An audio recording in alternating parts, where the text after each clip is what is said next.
This is Kevin Given, reading from my novel, Last Rites, The Return of Sebastian Vasilis, which is book 1 in the Carl Vincent Vampire Hunter series. Chapter 2, Carl meets President Lyndon Johnson. I was driving down the interstate using directions Sebastian gave me to find our first warrior. The location baffled me. The address he gave me was not in one of the better parts of town. We were headed to the village in New York. The area I was driving to was one that I expected to find vampires in, not one of the saviors of the universe. Should I trust him? Was this just an elaborate setup? He might have been setting me up with one of his vampire friends as revenge for Island Falls. Needless to say, I was on my guard. The sun was going down and steam rose up from the streets to give the setting a more ominous tone. Then I heard a voice. That's one of the things that I never enjoyed as a breathing being, the setting of the sun. Shit! What the hell? I yelled. I jammed on the brakes, squealing the tires and hitting the curb as I came to a complete stop. I looked over.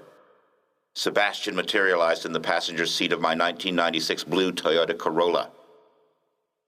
I don't think that's good for the car, Sebastian said. Would you please materialize before you speak from now on?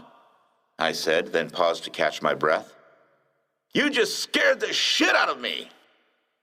I know, I can tell. Your nerves are on edge and your blood pressure's too high. It's the company that I keep, I said as I pulled off the curb and drove away. Shouldn't we be seeking help at a military installation? Do you really want to seek help from those who would view you as a laughingstock?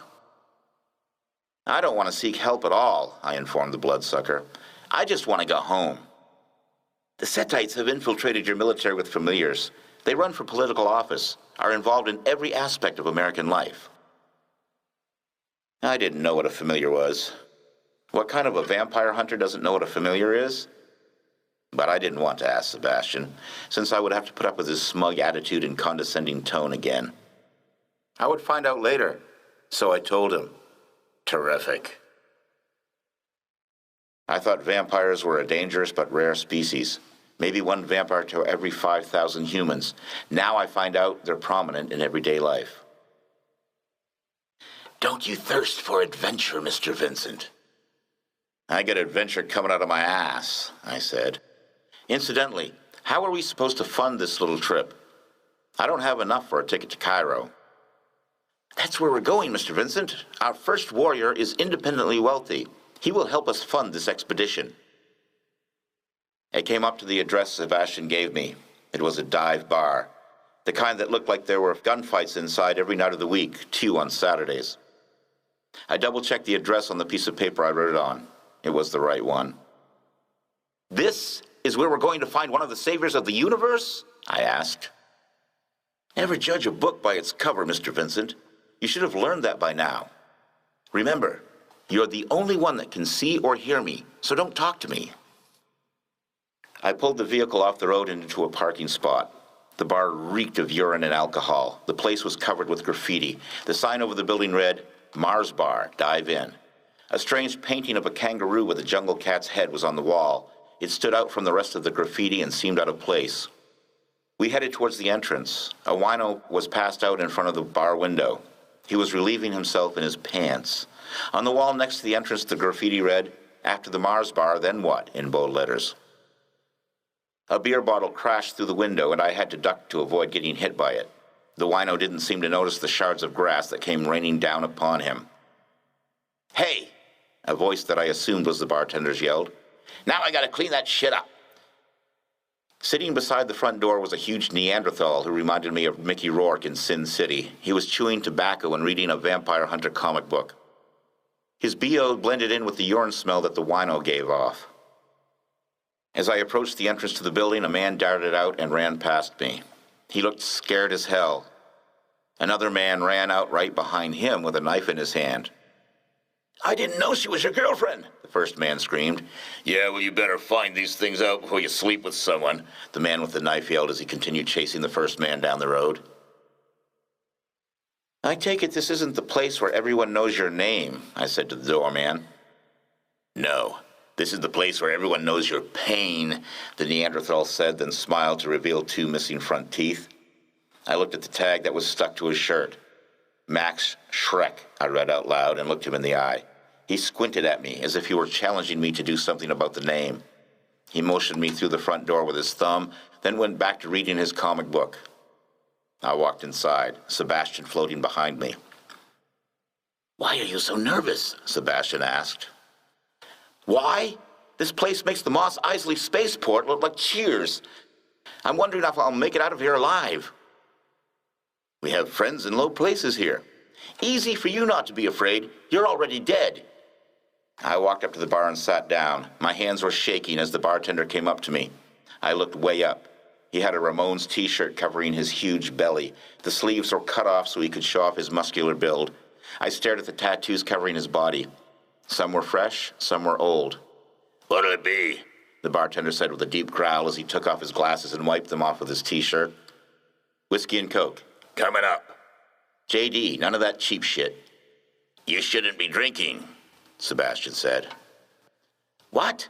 I'm in a bar. I gotta order a drink." Now the piece of crap was lecturing me on the evils of drinking. It was because of ghouls like him I started drinking in the first place. The bartender set the drink down in front of me and looked around to see who I might be talking to. Then he gave me a weird look, like he was trying to figure out if I was crazy or not. "I told you not to talk to me. You're the only one who can see or hear me," Sebastian scolded me like I was a child. I opened my mouth and was about to give him a piece of my mind when I noticed the bartender staring at me.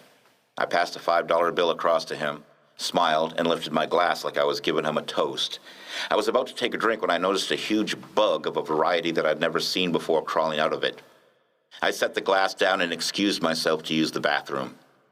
The entire room was covered with graffiti, and the entrance to the restroom read, "Kilroy was here." The bathroom stench was unbearable. I almost lost my lunch. "Women don't let women harass each other. Run!" read more graffiti. I unzipped my fly and lifted the toilet seat.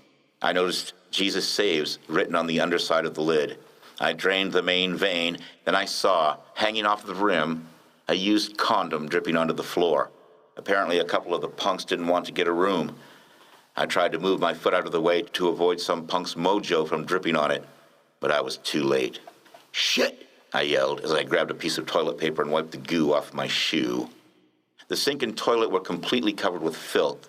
Cigarette ashes, feces, urine, semen, whatever dirt you would find in a gas station restroom, and then some. A roll of toilet paper was unraveled and draped all around the wall. I left the room, shutting the door behind me, and then I let out the breath I had been holding since I had opened that door. I went back to the bar and sat down. I looked over to the corner of the room and saw a drinking contest between 2 men, one old, the other young.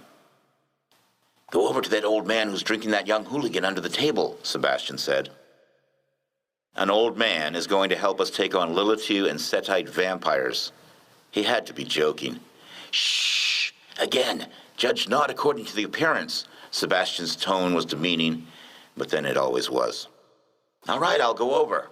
"Hey, Mac," the bartender couldn't mind his own business. "Just who is it you keep talking to anyway?" "The ghost of Barnabas Collins," I joked, as I threw down money for the tab and tip. I sauntered over to the drinking contest area. There were about 20 people, mostly men. Half of them were cheering on the old man. The other half were cheering on the younger man, whose name, apparently, was Dick. Dick appeared to be almost 40 years old, still young, but not for much longer. "Hey, old man," Dick said to his opponent, "what makes you think you can drink me under the table?" "Oh, I don't know," the old man responded. "The fact that you don't weigh as much as a 14-year-old girl and probably can't hold your liquor." "Did you hear that, mates?" Dick said in a mock Australian accent as he turned his face to his friends and ran his fingers through his purple mohawk in a mocking gesture. "Randy Quaid here thinks he can hold more booze than I can." I read his t-shirt, which said Richard Hell and the Voidoids, an ode to a little-known band from the 80s. His shirt was also sleeveless, and I could see needle marks visible around what was left of his veins, which flowed like blue rivers up and down his pale, pathetically thin arms. His eyes fluttered as he turned back to face the old man.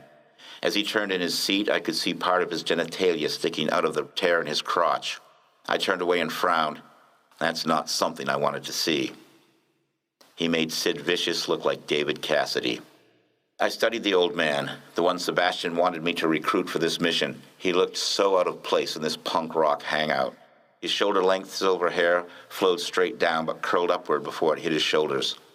He wore a red and black checkered flannel shirt with a gray coat pulled over it. He had on a pair of brown dress pants, neatly pressed. The two men both lifted another drink to their lips. The old man was steady, but Dick was getting a little green around the gills. The old man downed his seventh drink, judging from the empty glasses turned upside down at the table, and then slammed that glass upside down with the rest of them. The people in the crowd standing behind him cheered and laughed. "Come on, Roxburgh, come on!" Someone in the crowd yelled to Dick. Roxburgh was apparently his last name. Dick tried to down his seventh drink, but it wasn't happening. Alcohol came out of the corner of his mouth, and he leaned far back in his chair. Most of his drinks spilled all over the front of his shirt, and then he slowly slumped out of his chair down to the ground, where he passed out. His crew had a look of defeat on their faces as they handed money over to the old man and his supporters. I studied the old man as he smiled at his victory. I had the strangest feeling that I knew him, even though I'd never seen him before in my life. He looked familiar. I had flashbacks to the 1960s, Vietnam, political assassinations, Woodstock, Hogan's Heroes, Green Acres, Star Trek. This man made me think of an era during which I had been no more than 4 years old. "Call him Lyndon," Sebastian said. "Excuse me, Lyndon?" I said to the old man. He turned around with a shocked look on his face. Apparently, he hadn't gone by that name in years. "Do I know you?" he asked. "No, but an acquaintance of mine sent me here to talk to you." "About what?" "I don't know where to begin. Is there some place that we can talk?" He motioned me to follow him over to a booth at the other end of the bar. Another drinking contest with 2 other customers had begun. "Congratulations on your victory." "Oh, that. It was nothing. I do it every night," Lyndon said. "It's like I always say, a man can take a little bourbon without getting drunk, but if you hold his mouth open and pour in a quart, he's going to get sick on it." "That's funny." "What?" "That saying is from another Lyndon, Lyndon Johnson." "Not another, son. I am Lyndon Johnson." "No, I mean the 36th President of the United States." "That's me." "Come on," I laughed. "You can't be the president." "But I am. What I don't understand is who the hell you are and how you know my first name, yet don't know who I am." "How did you find me?" "Tell him the truth," Sebastian said to me. "Don't make anything up." I hesitated. Could Sebastian be serious? I sighed. What the hell, I'd followed him so far. I blurted out, "What I'm about to tell you might sound a little strange, but... well, I'm a vampire hunter." Lyndon got real serious all of a sudden as he blurted out, "You're not here to kill me, are you?" "What?" "I never take another human life when I feed, not even a Republican."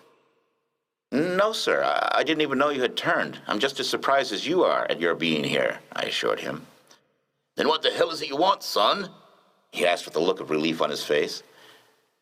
"The Hebrew vampire Lilith has been resurrected. We must go to Cairo and prevent Sekhmet from being resurrected," I said.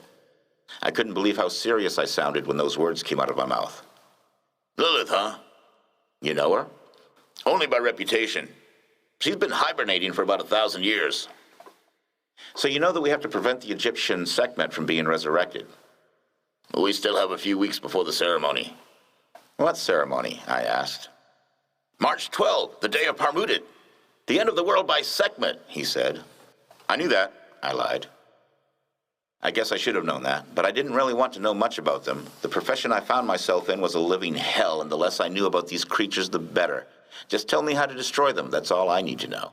My skills as a detective had somewhat waned once I started drinking to excess. After I lost Barbara and the kids, I just didn't care anymore. Of course, given the nature of our mission, that was kind of a necessary bit of information. I asked the question I had been dreading to ask. "I hate to be pushy, but I was told you would fund this little expedition because I can't." "Don't make much in your line?" "In my old line of work, I made a lot," I said. "What was that?" "Detective." "Hope you didn't work for that prick Hoover." "But you seem to like Hoover." It's like this, son. I'd rather have Hoover on the inside of the tent pissing out than on the outside pissing in. Oh, I said, not understanding. By the way, why are you so willing to help us destroy your own kind? I hate what I am. Like I told you, I ain't never killed another human being to feed. I don't want these creatures to take over. Hell, if I did drink fresh blood, then I could look the way I did when I was 30. Oh, well, I'm glad you're with us, not against us. What about you, son? Were you for me or against me?